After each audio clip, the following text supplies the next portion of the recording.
18 horas. Notícias de Manaus, Amazonas, Brasil e do mundo. Agora na Mix. 6 horas em ponto em Manaus. Boa noite pra você na sintonia certa. Você que está no melhor Mix do Brasil. Estamos começando mais uma edição do programa 18 horas. Hoje é quarta-feira, 28 de julho de 2021 é o ano. Karime Leão, tudo bem? Boa noite. Tudo bem, tudo lindo, Carlão. Muito boa noite. Boa noite pra você que acompanha a programação aqui da 100,7. Estamos juntos até às 7 da noite aqui no 18 horas. 6 e 1. Boa noite. 18 horas.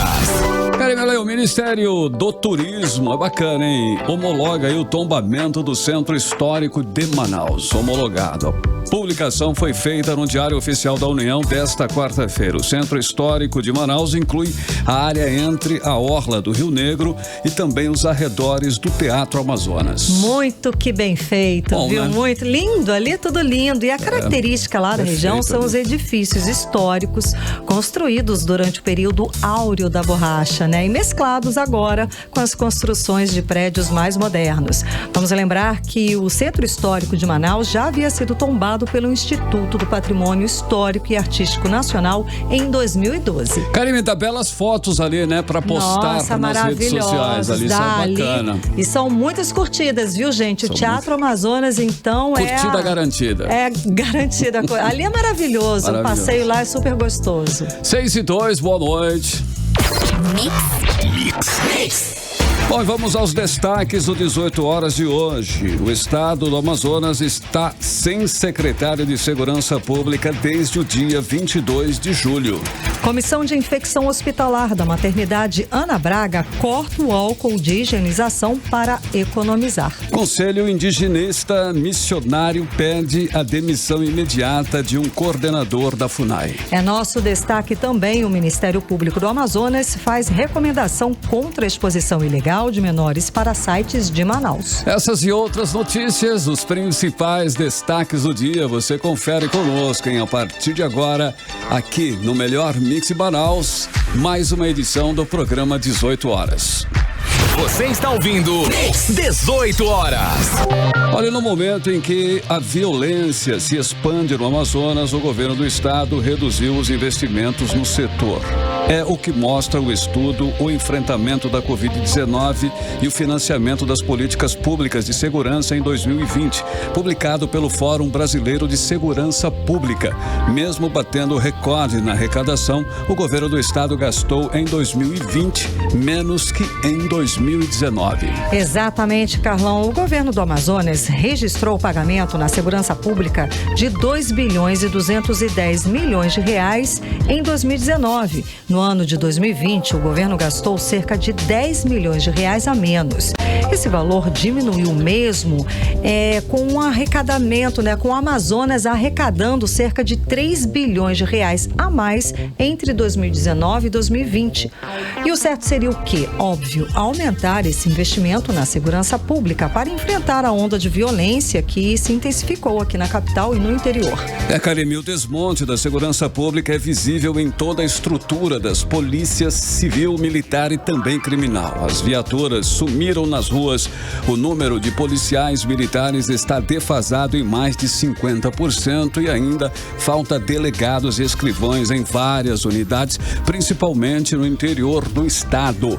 A polícia técnica está sucateada e isso impede que crimes sejam esclarecidos. E a consequência desse desmonte, desse sucateamento, é o que a gente vive. As facções e o crime organizado ganham cada vez mais espaços aqui no estado, ao ponto de impor à sociedade toque de recolher, como vimos agora há pouco tempo, quando queimaram ônibus, prédios públicos e agências bancárias, uma demonstração de força jamais vista aqui no nosso estado. As autoridades de segurança ficaram acuadas, sitiadas e com medo. Essa é a realidade. Foi preciso vir a Força Nacional de Segurança para colocar ordem e acalmar a situação. E com isso, os principais indicadores da criminalidade explodiram aqui no estado do Amazonas. O número de roubos a bancos aumentou 60,5% e o de cargas 97%. Nos bairros da periferia, os assaltos também se multiplicam com a ausência do policiamento. Há relatos, inclusive, de pessoas assaltadas 2, 3 vezes num único mês. É um absurdo. O clima de insegurança nos bairros é total. O colapso nessa área chegou ao ponto de termos autoridades da cúpula da segurança pública envolvida diretamente em crimes, como foi o caso do secretário de Inteligência, o delegado Samir Freire, preso pela Polícia Federal por usar a estrutura da secretaria para roubar ouro de garimpeiros. A cúpula da segurança também é acusada de apoiar e proteger uma milícia que atua no roubo de drogas. Os escândalos sucessivos envolvendo a cúpula da Secretaria de Segurança levaram o vice-governador Carlos Almeida a exonerar Loizmar Bonates do cargo de secretário de Segurança. É bom que fique claro, que essa exoneração foi legal, porque foi publicada no Diário Oficial do Estado. Karime, o fato é que hoje estamos sem secretário de Segurança. O governador Wilson Lima não editou decreto renomeando Bonates e nem deu posse ao indicado por Carlos Almeida, que é o delegado Mário Jumbo Miranda Alfiero. Ou seja, nem Bonates e nem Alfiero estão em situação legal para comandar a segurança pública no estado do Amazonas. Um caso inédito, inclusive, aqui no nosso estado. Um caso assustador, inclusive, num momento de grave crise na segurança, como explica para nós agora, nesse momento, a repórter Odineia Araújo. É de hoje que a segurança pública do Amazonas está envolvida em um estado de grande confusão, de mal-entendido, uma situação muito difícil. Diante desse verdadeiro imbróglio, o crime organizado ficou cada vez mais ousado e chegou a sitiar a capital e municípios da região metropolitana no mês passado. Para completar, no dia 9 de julho, uma operação do Ministério Público do Amazonas, em parceria com a Polícia Federal, prendeu o secretário de Inteligência do governo, Samir Freire, e agentes públicos na Operação Garimpo Urbano. O secretário foi acusado de usar a estrutura da Secretaria de Segurança Pública para praticar roubo de carga de ouro de garimpeiros ilegais. E no dia 22 de julho, durante viagem do governador a Brasília, o vice-governador Carlos Almeida Filho assumiu interinamente e exonerou o secretário de Segurança Pública do Amazonas, Loizmar Bonates, por suposta ligação dele a grupo de extermínio investigado pela Polícia Federal. Em entrevista ao 18 horas de ontem, o vice-governador disse que o Amazonas está sem secretário de Segurança Pública desde o dia 22 de julho. Até agora não se consta ter revogado o meu ato. O ato de exoneração ocorreu, o secretário está exonerado e se o governador quiser mantê-lo, ele não pode falar. Ele tem que fazer um ato revogando o ato que está no Diário Oficial. Esse ato ainda não existe. O secretário está exonerado. Se estiver trabalhando, está cometendo crime. É bom registrar isso. O ato foi exarado e lavrado no Diário Oficial.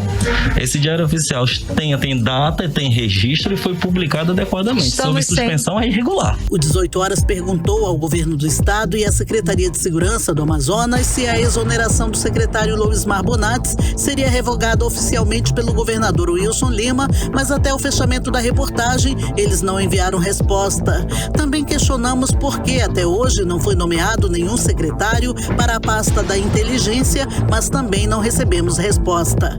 Quanto à Operação Garimpo Urbano, que prendeu o secretário de Inteligência, tentamos saber com o Ministério Público do Amazonas em que fase está o processo da operação, mas até o fechamento da reportagem, eles também não enviaram resposta. Odineia Araújo para o 18 Horas. 18 horas. Entrevista do dia. E para falar mais sobre essa situação ímpar de crise política na gestão da segurança do Estado, vamos conversar com Manuel Júnior, membro do Comitê Amazonas de Combate à Corrupção. Muito boa noite, seja bem-vindo novamente ao programa 18 Horas, tudo bem? Boa noite, Karime Leão, boa noite, Carlos Júnior. Boa noite. É uma satisfação retornar aí para falar com vocês no programa 18 Horas News. Então, como é que o senhor analisa esta verdadeira crise na gestão do estado do Amazonas que estamos passando, chegando ao ponto de não ter secretário de segurança pública? É uma situação bem complicada e, vamos dizer, atípica, né? Porque nós não tínhamos vivido isso. Mas se nós fizermos um jogo de memória, né? Nós temos um governador, aí, com todo respeito, que não tinha formação nenhuma para gestão de administração pública, né? Não tinha nenhum conhecimento e, com todo respeito a profissão de jornalista, mas não tinha preparo nenhum, né? Isso é talvez seja uma grande falha da nossa legislação, que todos aqueles que votam e podem ser votados podem ser eleitos, né? Então, basta que saiba escrever o nome. Então, a gente vê aí realmente um desencontro de informações, um desencontro de ideias, né? Porque já é bem comum nós vermos aí os vices se rebelando contra o candidato majoritário. No caso, na gestão passada da prefeitura, nós tínhamos o atual vice-prefeito que não se dava bem com o prefeito antigo. Hoje, o vice-governador não tem o mesmo alinhamento político com o governador atual. Então, quem perde com isso, todo mundo, quem perde é a população. E a gente vê essas coisas recorrentemente acontecerem, né? O Estado entregue aí realmente a política pública, uma das políticas públicas mais importantes, como a segurança, num Estado como o nosso, e não dá para dizer mais, eu já peguei assim, já são praticamente 3 anos aí de mandato, já poderia ter sido feito alguma coisa, só está se fazendo agora a abertura de concurso porque o Ministério Público exigiu. Então, acho que precisa realmente delimitar quais são as prioridades, qual é o plano de segurança para o Estado, qual é o plano de educação, qual é o plano de saúde, enfim, delimitar realmente as políticas públicas de forma séria, né? Deixando as picuinhas políticas de lado.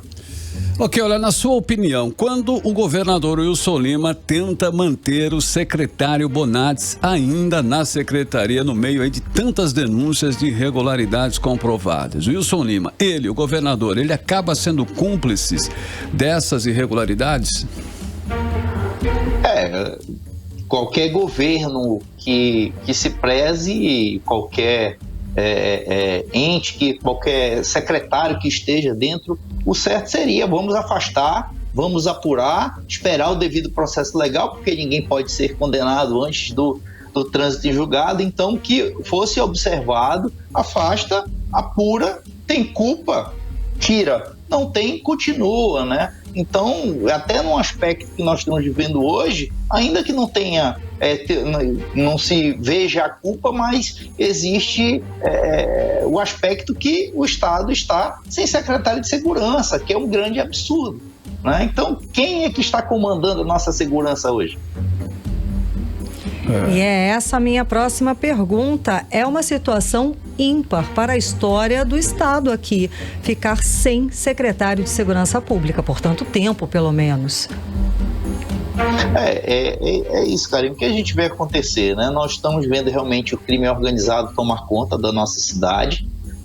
Haja visto o que aconteceu aí com aquele quebradeira que existiu, ônibus sendo queimado, secretário de inteligência sendo preso, agora mais recentemente até uma colega de vocês, a Nauzila, ela trabalhando em Contas Águas, na TV Contas Águas, fez uma denúncia de corrupção. Então parece que esse governo está envolto da corrupção, né? Porque é secretário de segurança preso, tantas coisas envoltas à corrupção que realmente tem nos deixado muito apreensivos, né? Estarrecidos com toda essa situação que está ocorrendo no nosso estado. Cara, para finalizar, na sua opinião, o que deveria ser feito nesse caso? Que atitude de gestão deveriam ser tomadas para que o Estado volte a ter aí uma certa estabilidade? Quanto tempo vai ficar sem secretário? É complicado isso, não? É bem complicado, né, Carlos? Eu acho que o governador poderia tomar uma atitude. O vice-governador, quando tomou, ele estava investido do cargo, estava com poderes para aquilo, então foi um ato jurídico perfeito. Ele tomou a decisão que ele achou quando ele estava no poder. Se o governador, o Estado pode rever, né, os gestores públicos podem rever seus atos. Só que o governador até agora não reviu nada, não fez nada, nem afastou, nem reintegrou e não fez nada. Então não pode, numa área tão tão complicada como é a segurança pública, ficar sem gestão. Então isso precisa mudar. Precisa que se tome uma atitude e trace prioridades para o Estado. E a segurança é uma delas. Nosso Estado é muito grande, cheio de fronteiras. Se não tem condições, pede ajuda do Exército, pede ajuda da Força Nacional, mas precisa ser feita alguma coisa. A população é que não pode ficar à mercê da bandidagem. Perfeito, muitíssimo obrigada pela sua participação conversando com a gente aqui no 18 Horas.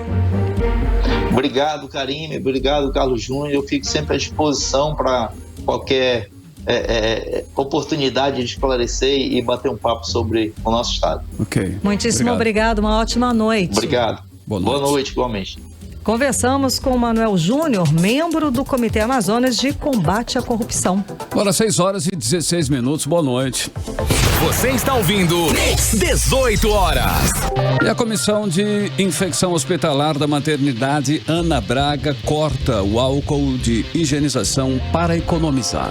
A direção orientou os trabalhadores a limparem o umbigo dos recém-nascidos com soro fisiológico. A repórter Odinera Araújo tem mais detalhes sobre essa notícia. Vamos acompanhar. Enquanto o governo do Amazonas arrecada 1 bilhão e 700 milhões de reais a mais no primeiro semestre desse ano, em relação ao ano passado, com mais de 11 bilhões em caixa, até o fim do mês passado, na maternidade Ana Braga, a ordem é economizar. Em uma circular datada de 26 de julho, a enfermeira Caroline Salles, da Comissão de Controle de Infecção Hospitalar da Maternidade, determina a substituição do álcool para desinfecção de objetos e superfícies.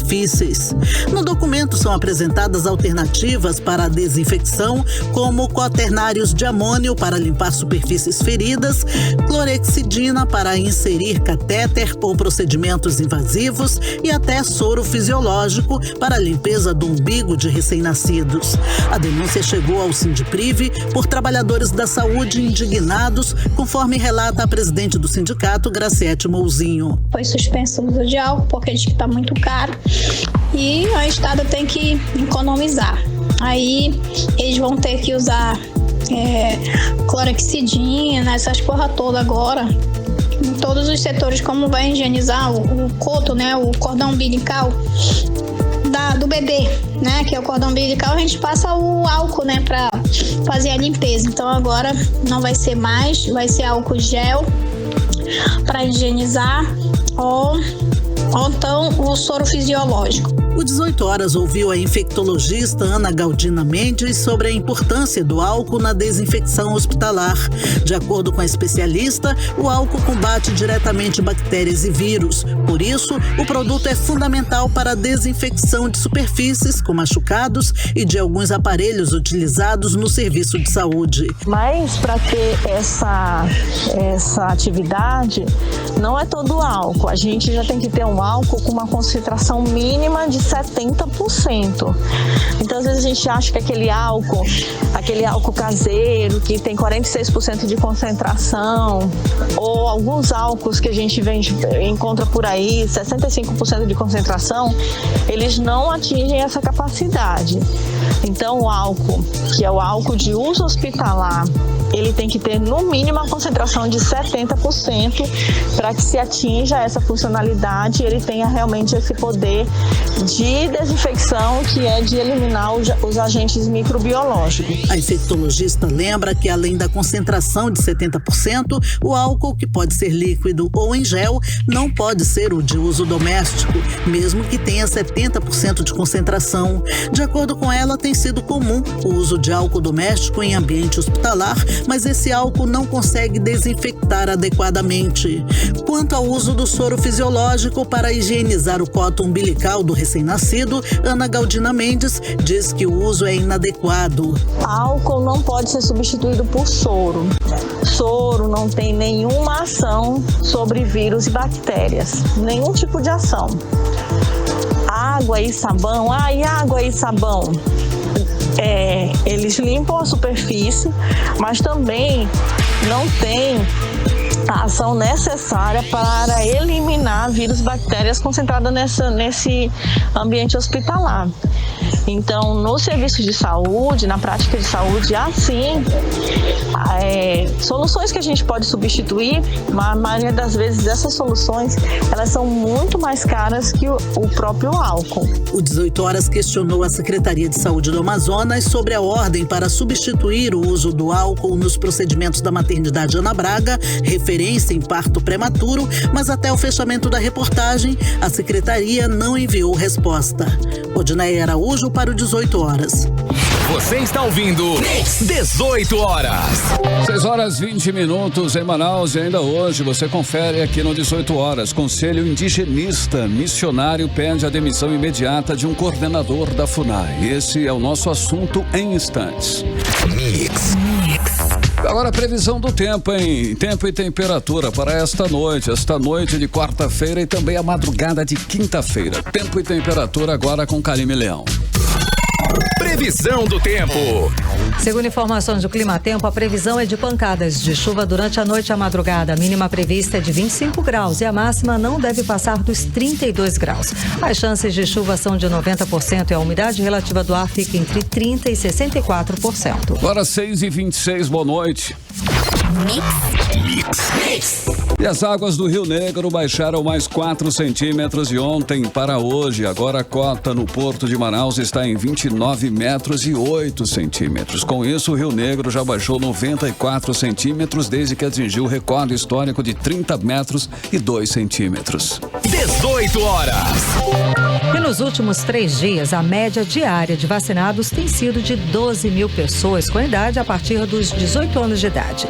Esse é um público gigantesco, mas a procura nos postos de vacinação é considerado bem baixo da expectativa. Bom, até a tarde de ontem, Karime, foram aplicadas aí 2.541.000 doses em todo o estado do Amazonas. 1.890.000 pessoas receberam a primeira dose, o que representa 44,9% da população. Já o total de pessoas que completaram o ciclo vacinal é de 620.000 pessoas, correspondendo a 15,51% da população. Bom, e atenção, o Ministério da Saúde incluiu adolescentes de 12 a 17 anos na vacinação contra a Covid-19. O anúncio foi feito ontem à noite, mas esse grupo só vai ser atendido depois da conclusão da primeira dose da vacinação de adultos a partir dos 18 anos. O que só deve acontecer, previsto aí pelo Ministério para o mês de setembro. E ainda segundo o Ministério da Saúde, os adolescentes desse grupo com comorbidades vão ser os primeiros imunizados. Não há ainda uma previsão de quando a vacinação para esse grupo deve começar aqui no estado do Amazonas. 18 Horas. E mais uma vez foi adiada a sessão do Tribunal de Contas do estado do Amazonas para julgar as contas do governador Wilson Lima de 2019 e 2020. A reportagem é de Ananda Chama. O Tribunal de Contas do Estado do Amazonas adiou mais uma vez o julgamento das contas de 2019 e 2020 do governo do estado. Por motivos de imprevistos, o relator das contas de 2019, conselheiro Ari Moutinho, não pôde participar da 25ª sessão ordinária de 2021. Durante a sessão, o presidente da Casa, Manuel Coelho de Melo, foi questionado pela conselheira Yara Lin se na última sessão haviam marcado a data para o julgamento das contas, e o mesmo disse que a data não havia sido definida por conta da ausência do relator Ari Moutinho e ressaltou que para marcar a sessão é importante que os relatores das contas de 2019 e 2020 do governo estivessem presentes. O conselheiro Júlio Pinheiro também se pronunciou. E que hoje aqui a conselheira Yara lembra de que essas contas já foram marcadas. Teoricamente os relatórios estão prontos. Se foram marcados é porque estão prontos. E, no nosso entendimento, não haverá nenhuma razão plausível de postergar uma análise que precisa. A sociedade está nos cobrando. O presidente do Tribunal de Contas do Estado, Manuel Coelho de Melo, reforçou que não compete ao presidente marcar a data, e sim aos relatores. Regimentalmente, não compete ao presidente marcar essa data. Compete ao presidente marcar a data quando o relator definir. Eu não tenho autonomia para marcar a data de julgamento de contas do governo. Na hora que essa presidência for comunicada do interesse do relator que a data é tal, essa presidência vai marcar a data. Regimentalmente, eu convoco a sessão para que seja colocado em julgamento. Eu não tenho a capacidade, o regimento não me autoriza isso, não permite que eu marque a data para julgar a conta do governo. Então, a responsabilidade da data é do relator. E eu estarei pronto no momento que, se for comunicado, eu marco imediatamente a sessão para quem realize isso. Lembrando que no dia 7 de julho, a sessão que julgaria as contas do governo do Amazonas de 2019 e 2020 foi transferida por motivos técnicos. Ananda Chama, para o 18 horas. Você está ouvindo 18 horas.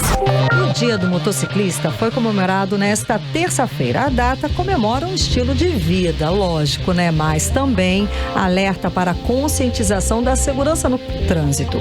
Isso porque o número de acidentes fatais de motociclistas aumentou mais de 22% nos 6 primeiros meses deste ano. Karime, os dados são do Detran Amazonas e revelam que em todo o ano passado, 122 motociclistas morreram em acidentes aqui na capital, aqui em Manaus. E segundo o especialista em trânsito e também em perícia, Ranieri Mendonça, a falta de fiscalização é um dos motivos para esse número tão alto. Mais detalhes na reportagem de Júlia Gomes. Para muitos, a liberdade está sobre 2 rodas.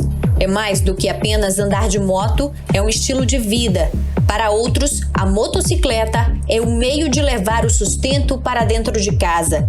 Mas o fato é, não importa se por prazer ou por necessidade, a moto ainda continua fazendo muitas vítimas no trânsito, principalmente nas grandes cidades. Um exemplo disso é a capital amazonense, onde o número de acidentes fatais envolvendo motociclistas aumentou 22,6% entre janeiro a junho deste ano, em comparação ao mesmo período de 2020, segundo os dados do Departamento Estadual de Trânsito do Amazonas. No ano passado, foram registrados 53 acidentes fatais nos 6 primeiros meses do ano. Já em 2021, o Detran registrou 65 mortes por conta de acidentes de trânsito entre janeiro e junho.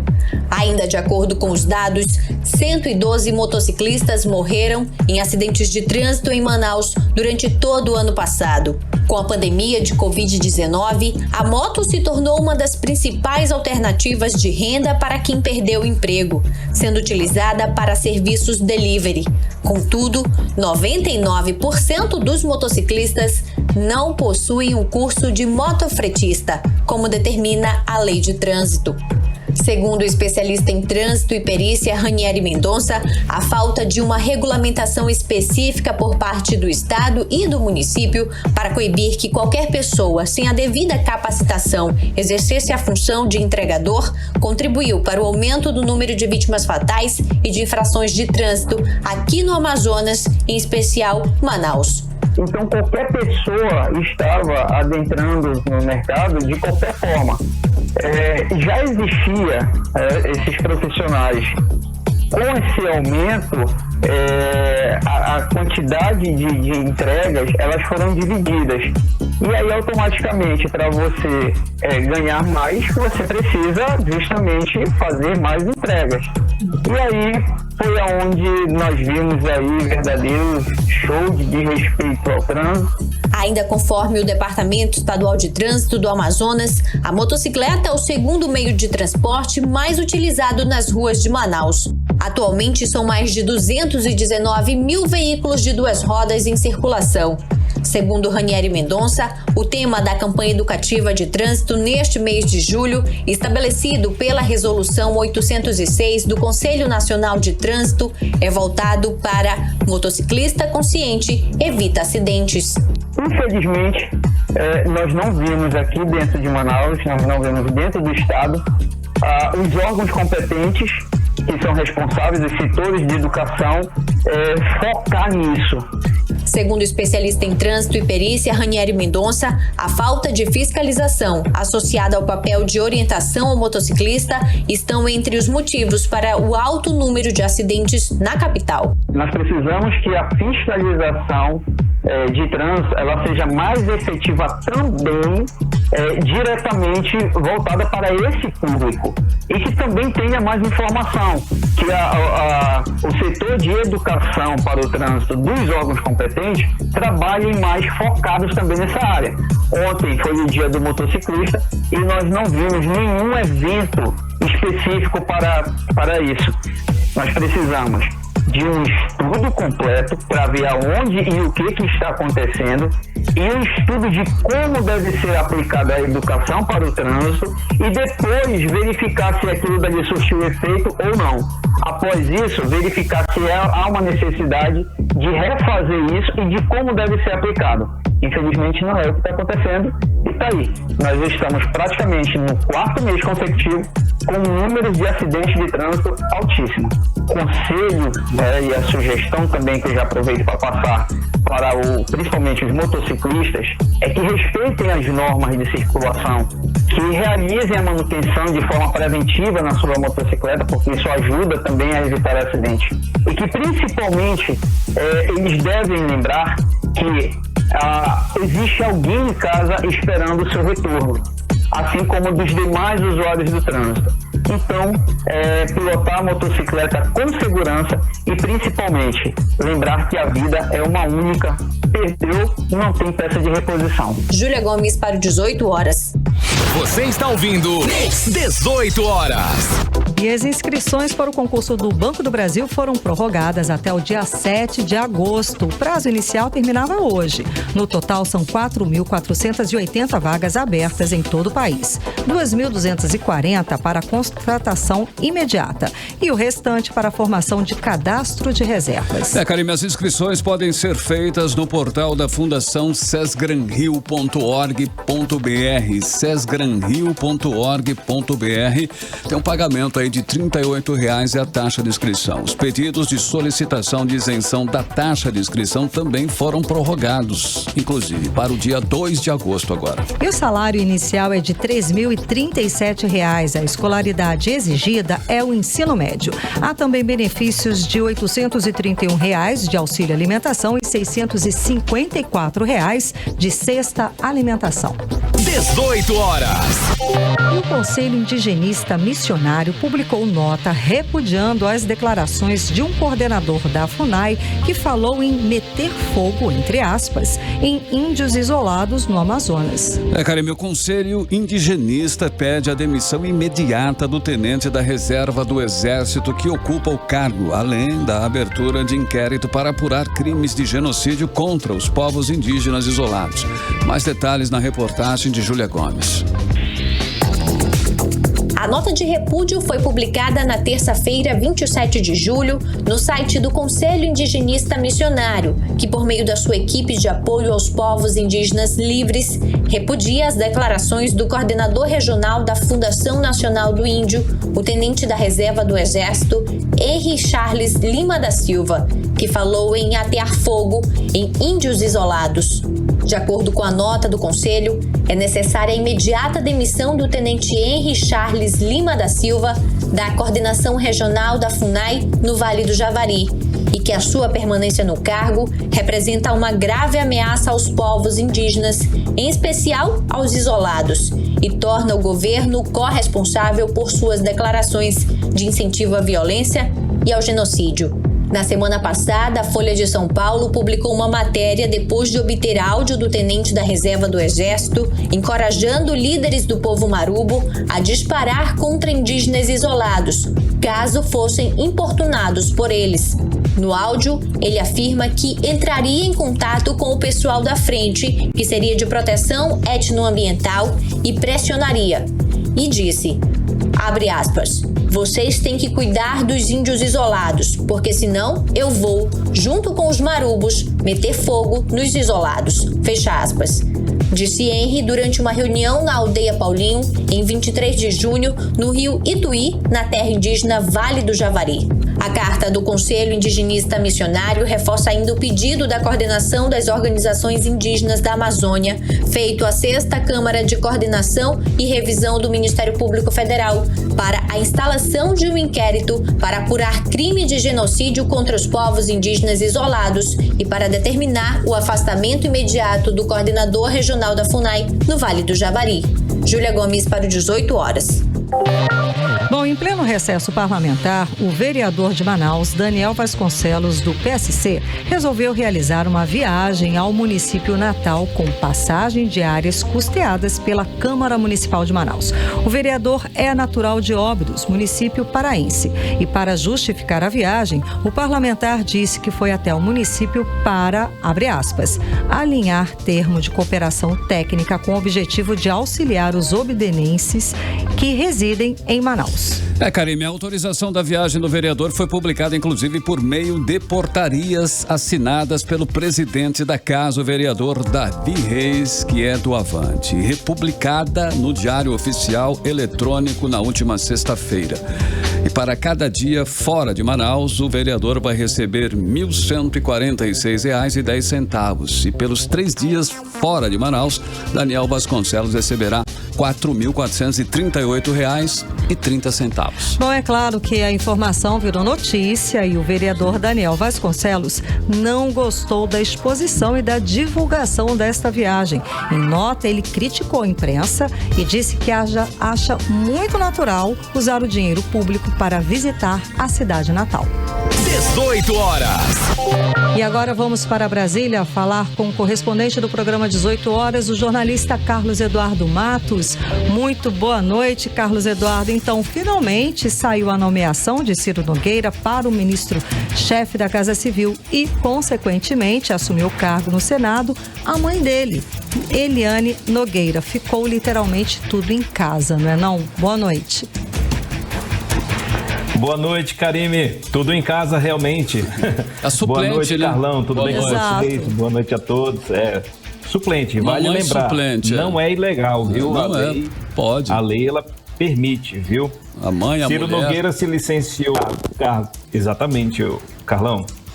Ciro Nogueira se licenciou do cargo de senador da República para ser nomeado ministro-chefe da Casa Civil. A nomeação saiu hoje pela manhã, no Diário Oficial da União. E com isso, o mandato mudou de mãos. O titular agora é a senhora Eliane e Silva Nogueira Lima, de 72 anos, mãe do Nogueira.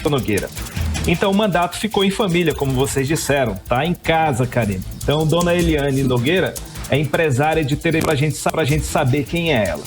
A vida dela se divide entre os negócios da família e o apoio dela à carreira política do filho. Essa aspiração política da família Nogueira, começou com o patriarca, o senhor Manuel Nogueira Lima, que foi um político atuante lá no interior do estado de Piauí.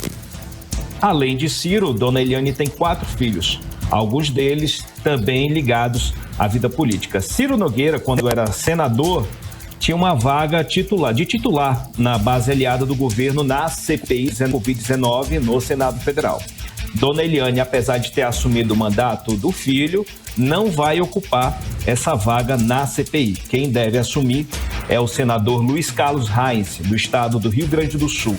E quem vai ficar de suplente de Reis vai ser o senador Flávio Bolsonaro, o 02 da família presidencial. Enquanto que Dona Eliane tenta pegar o bonde andando, Ciro Nogueira já deu expediente hoje no Palácio do Planalto. Junto com a nomeação dele, o Diário Oficial da União também publicou a medida provisória que cria o Ministério do Emprego e Previdência. Essa pasta já tem um titular, é o deputado licenciado Onyx Lorenzoni, ex-chefe da Secretaria-Geral da Presidência da República. Só para a gente tentar entender como é que ficou essa reforma ministerial. Ciro Nogueira assume, ele é ministro-chefe da Casa Civil, assume a Casa Civil. Quem estava na vaga, que era o general Luiz Eduardo Ramos, deu a vaga para Ciro para ficar na Secretaria-Geral da Presidência da República. E quem estava lá era Onyx Lorenzoni, que agora deu a cadeira para o general e foi para o Ministério do Emprego e Previdência. Consiste assim, então, a reforma ministerial proposta pelo presidente Jair Bolsonaro. Esse novo ministério vai ser responsável pelas áreas de política, crises para geração de emprego e renda e política salarial e fiscalização do trabalho. São áreas importantes que estavam nas mãos do ministro Paulo Guedes, que fica cada vez mais enfraquecido, que saiu enfraquecido nessa reforma ministerial. Agora, Karim, hoje o presidente Jair Bolsonaro falou de novo sobre o alinhamento dele e do governo com o Centrão. E a possível fim... Alô, nós perdemos... Oi, Carlos Eduardo, por favor, volta à última frase, que a gente está tendo problema com o seu áudio. O sinal está cortando. O sinal está cortando. Então fala de novo, que nós vamos agora ouvir o presidente Jair Bolsonaro. Sim, a gente vai ouvir o presidente Jair Bolsonaro. Estão me ouvindo agora? Sim, então tá ruim, mas dá para ouvir. Sim. O presidente Jair Bolsonaro falou hoje para uma rádio do estado da Bahia, ele falou sobre o alinhamento dele, cada vez maior dele ao Partido Progressistas, o partido dos irmãos Átila e Belarmino Lins. Ele agora fez muitos elogios, ele já está fazendo muitos elogios a Ciro Nogueira, e quem ficou nessa história de perder o Playboy foi o general Luiz Eduardo Ramos, que ele chamou de nota 9. Vamos ouvir o presidente Jair Bolsonaro. É natural, obviamente, né? Eu tenho que ter um partido político. Eu não sei se vou disputar as eleições do ano que vem. Devo disputar, eu não posso garantir. E temos conversado com vários partidos, entre eles o Partido Progressista, ao qual eu integrei por aproximadamente 20 anos, ao longo de 28 que eu fui deputado federal. Trouxe para dentro da presidência agora o ministério mais importante nosso, que é o da Casa Civil, o senador Ciro Nogueira, do Piauí. Então, um homem adequado para conversar com o parlamento. E o general Ramos foi para outro ministério palaciano. E aquela história, né? O general Ramos é uma pessoa nota 9. Ele não é 10, porque falta para ele um pouco de conhecimento para melhor conversar com o parlamentar. É a mesma coisa que querer que o Ciro Nogueira converse com o alto comando das Forças Armadas. Ele não sabe como conversar de forma adequada, vamos assim dizer. Então nós estamos acertando a chefia da Casa Civil com o Ciro Nogueira, um senador que está agora no Senado, mas tem 6 mandatos de deputado federal e foi meu companheiro de casa por muito tempo. Eu tenho certeza que a interlocução melhorar e muito. É um ministério muito importante para nós, tendo visto que nós temos que conversar com o parlamento brasileiro. E ninguém melhor do que o senador experiente como Ciro Nogueira, que foi meu colega por muito tempo dentro da Câmara dos Deputados. Aí a gente acompanhou a fala do presidente Jair Bolsonaro explicando, né, essa troca de ministros, e ele disse que ele está acertando a chefia da Casa Civil.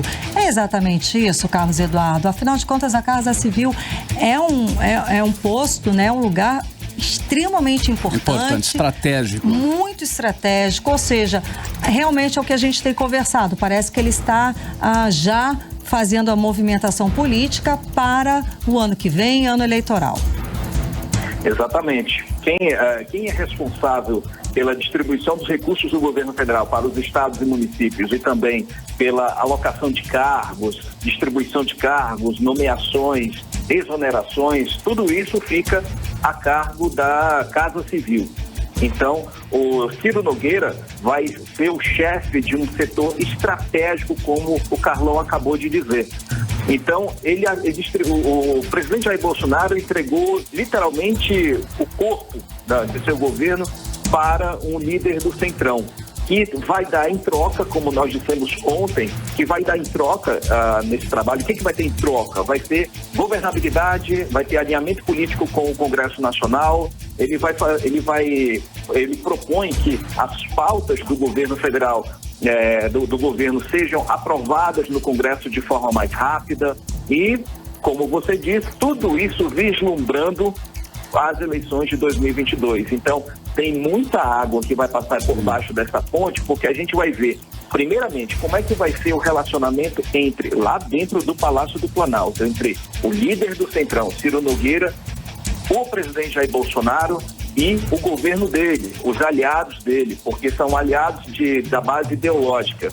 Então vamos ver como esse trio vai se comportar até as eleições. Vamos saber se vai durar até as eleições, porque está nesse momento um namoro. Vocês ouviram, aliás, que o presidente Jair Bolsonaro teceu muitos comentários positivos para o Ciro Nogueira e deu uma queimada ali no general Luiz Eduardo Ramos. E também queimou ontem o general Mourão, o vice-presidente da República. Então, todo mundo que vem fazendo críticas, ele está devolvendo. Então, a gente já sabe que ele tem esse comportamento, né? Ele primeiro começa com o namoro e depois termina o namoro. Então, vamos ver como é que vai ficar essa situação. Antes de devolver para vocês, uma última notícia. O Ministério da Justiça e Segurança Pública autorizou hoje, em publicação no Diário Oficial da União também, a prorrogação do emprego da Força Nacional de Segurança Pública para o estado do Amazonas, na Operação Arpão 1, lá no Médio Solimões. A medida tem o objetivo de realizar ações de combate ao crime organizado, ao narcotráfico e a crimes ambientais na calha do Rio Negro e na calha dos Solimões. Volto com vocês, Karine e Carlão. Ok. Muitíssimo obrigada. Boa noite, bom trabalho, Carlos Eduardo.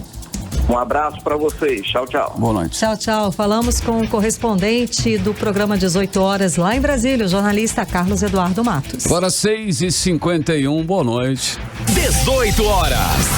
E daqui a pouco, aqui no 18 Horas, o Ministério Público do Amazonas faz recomendação contra a exposição ilegal de menores para sites aqui em Manaus. É o nosso assunto em instantes, logo depois da playlist. 18 horas. Economia. Vamos agora aos indicadores econômicos desta quarta-feira. O dólar fechou o dia com forte queda e fecha em menos 1,31% e terminou o dia cotado a R$ 5,11. O euro também fechou o dia em baixa com menos 1,09%, cotado a R$ 6,05. Já o Bitcoin fechou em alta com mais 0,20%, cotado a R$ 207.339. O Ibovespa, o principal índice da Bolsa de Valores brasileira, subiu 1,34% e chegou aos 126.285 pontos, terminando a sessão com a maior alta desde o dia 12 de julho, com mais 1,73%. 18 horas. O Ministério Público do Amazonas faz recomendação contra a exposição ilegal de menores para sites de Manaus. Vamos saber mais sobre essa história na reportagem de Ananda Chama. Nesta terça-feira, por meio da 27ª Promotoria de Justiça da Infância e Juventude, o Ministério Público do Amazonas expediu uma recomendação aos sites de Manaus que impede a publicação de qualquer tipo de dados ou informações que permitem a identificação de crianças ou adolescentes envolvidos na prática de atos infracionais. Os veículos de comunicação aos quais as recomendações foram direcionadas devem manifestar em documento no prazo de 10 dias sua anuência, adesão e compromisso de cumprir as diretrizes apontadas. Assinada pela promotora Nilda Silva de Souza, a recomendação se deu por conta de sites e jornais persistirem em veicular matérias contendo fotos e informações sobre procedimentos policiais relativos a adolescentes, atribuídos à prática de ato infracional. Os veículos de comunicação, como portais e impressos de Manaus, devem deixar de publicar total ou parcial nome, ato ou documento de procedimento policial, administrativo ou judicial relativo à criança ou adolescente, a quem se atribua o ato infracional. Fotografias de criança, adolescentes ou qualquer tipo de ilustração que se refira a atos que lhes sejam atribuídos de forma a permitir a sua identificação direta ou indiretamente.